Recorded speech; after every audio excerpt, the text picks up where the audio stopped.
हे hello everyone, बिल्कुल ठीक पढ़ा है आपने। आज बात करेंगे जापान की यूनिक स्टार्टअप के बारे में। देखिए, अगर जापान की बात करूं तो जापान इस दुनिया की एकमात्र ऐसी कंट्री है जिसके ऊपर न्यूक्लियर अटैक हुआ। जब जापान ने अपनी पावर दिखाने के लिए अमेरिका के पर्ल हार्बर पर अटैक किया तो अमेरिका ने अपनी सुपर पावर दिखाने के लिए जापान के हिरोशिमा और नागासाकी पे एक के बाद एक न्यूक्लियर अटैक किया। लेकिन इस अटैक के बाद भी 20 साल के बाद यानी कि लगभग 1965 के अंदर जापान ने बाउंस बैक किया और जापान ने 1965 के अंदर एक बहुत ही बढ़िया ओलंपिक कंडक्ट कराया जिसकी तारीफ खुद अमेरिका ने अपनी मैगजीन के अंदर करी। इसीलिए जापान को दुनिया का सबसे ज्यादा शक्तिशाली देश माना जाता है और वैसे भी जापान दुनिया का तीसरा सबसे शक्तिशाली देश है। अब क्योंकि इस न्यूक्लियर अटैक के बाद वहां के बिजनेसेस काफी बर्बाद हो चुके थे, जापान और अमेरिका के बीच में एक ट्रीटी साइन कर ली गई थी जिसकी वजह से जापान को अपनी मिलिट्री को डीमिलिटराइजेशन करना पड़ा। अब क्योंकि जापान की मिलिट्री खत्म हो चुकी थी इसलिए मिलिट्री में काम करने वाले जितने भी लोग थे वो बिजनेस में शिफ्ट हो गए। जापान के अंदर जितनी भी कंपनी जो मिलिट्री के इक्विपमेंट्स, टूल्स और व्हीकल बनाती थी वो भी अब बिजनेसेस के अंदर इन्वॉल्व हो गई, जिसकी वजह से जापान के अंदर जितनी भी लेबर काम करती है वो सारी स्किल्ड है और काफी मिलिट्री और काफी अच्छे डिसिप्लिन को फॉलो करती है। इसीलिए जापान का बिजनेस दुनिया भर में माना जाता है और जापान के ब्रांड्स को उस क्वालिटी का एक नेक्स्ट सिंबल माना जाता है। अब क्योंकि जापान की मिलिट्री डीमिलिटराइजेशन हो चुकी थी इसलिए जितने भी मिलिट्री के लोग थे वो बिजनेस में आ गए। इसलिए बिजनेस के अंदर जितने भी बिजनेसमैन है और जितनी भी लेबर है वो सारी एफिशिएंट और इफेक्टिव लेबर है, जिसकी वजह से जापान के अंदर जितने भी नए नए कॉन्सेप्ट आए जापान ने सारे बिजनेस के बेस्ट कॉन्सेप्ट निकाल के दिए, चाहे फिर वो टोटल क्वालिटी मैनेजमेंट हो, टोटल प्रोडक्शन मैनेजमेंट हो, काइजन कॉन्सेप्ट हो, 6 सिग्मा कॉन्सेप्ट हो, 5S कॉन्सेप्ट हो या लाइफ में अपना पैशन पता करने वाला इकिगाई कॉन्सेप्ट हो। इतने सारे कॉन्सेप्ट अकेले जापान से निकल कर आए। अब जरा सोच के देखिए कि एक ऐसी कंट्री जो खुद इतने अच्छे बिजनेसेस के मैनेजमेंट और कॉन्सेप्ट निकालती है जिसको फॉलो करके पूरी दुनिया के बिजनेसेस अपने बिजनेस को आगे बढ़ाते हैं, उस कंट्री का बिजनेस स्टार्टअप आइडिया भी बड़ा शानदार होना चाहिए।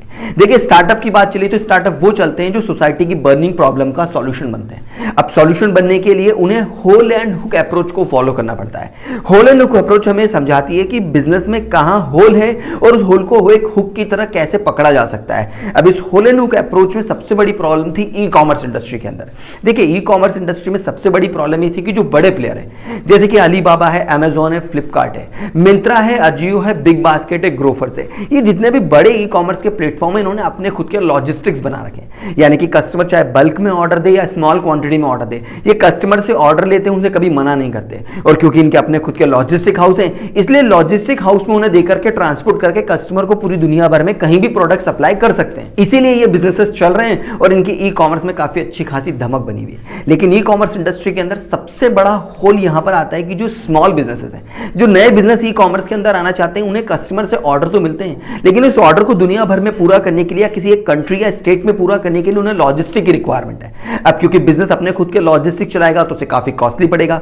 इसीलिए नया बिजनेस और जो न्यूली स्टार्टेड वेंचर वाले बिजनेस होते हैं ये सारे बिजनेसेस बड़े लॉजिस्टिक्स को पकड़ने की कोशिश करते हैं। लेकिन यहां बड़े लॉजिस्टिक मार्केट में अपनी धमक बनाने के लिए इन नए बिजनेसेस को मार्केट में एंट्री से रोकने के लिए अपने लॉजिस्टिक में कुछ कंडीशंस लगा देते हैं। कंडीशन इस तरह से लगा देते हैं कि अगर आपका वॉल्यूम साइज बड़ा है तो ही आपके ऑर्डर को लिया जाएगा, वरना आपके ऑर्डर को नहीं लिया जाएगा। अब क्योंकि बिजनेसेस नए हैं, उनके पास ज्यादा ऑर्डर आते नहीं है, इसीलिए बड़े बिजनेसेस की मार्केट के अंदर मोनोपॉलिसी बनी हुई है और स्मॉल बिजनेसेस लॉजिस्टिक के मामले में ई कॉमर्स के अंदर जा नहीं पाते। इसी होल को समझा जापान के स्टार्टअप ओपनलॉजी ने।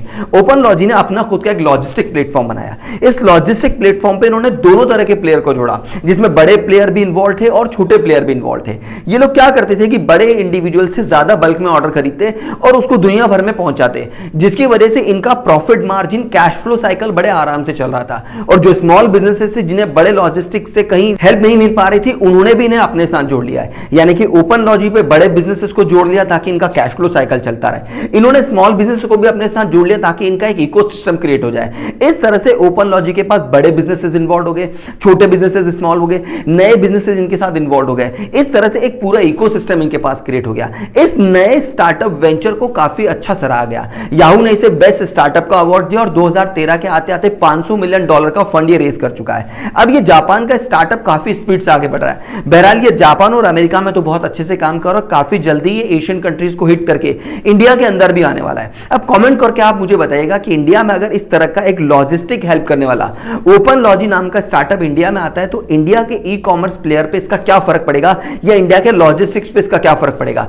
अगर जापान के स्टार्टअप की ये वीडियो पसंद आई इसे लाइक करिए, इंफॉर्मेटिव लगती है शेयर जरूर करिएगा। फ्यूचर में ऐसी वीडियो देखना चाहते हैं चैनल को सब्सक्राइब करिए। चलिए मिलते हैं किसी नए वीडियो में किसी नई इन्फॉर्मेशन के साथ। Till then good bye, take care. और वीडियो को लास्ट तक देखने के लिए आप सभी का बहुत बहुत धन्यवाद।